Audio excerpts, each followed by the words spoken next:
Let me introduce how to separate strands. This is embroidery floss. We can check the instructions.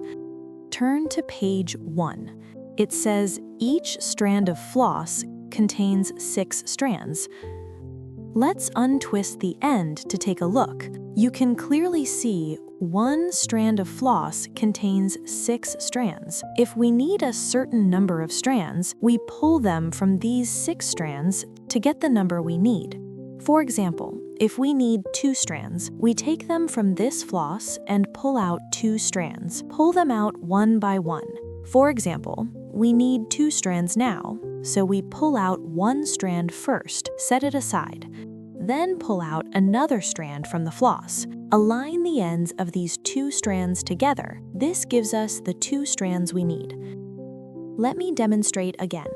If we need 3 strands now, we pull out 3 strands from this floss. When pulling, only pull 1 strand at a time. Don't pull 2 or 3 at once. This will make the whole floss messy or cause knots that can't be pulled out. Always pull out 1 strand at a time. Now we have 3 strands ready. If you need 6 strands, no need to separate because each floss already has 6 strands, so just use it directly. For less than 6 strands, for example, if we need 5 strands, we just need to pull out 1 strand. Take 1 strand like this, gently pull it out. This leaves 5 strands. This is how to separate strands.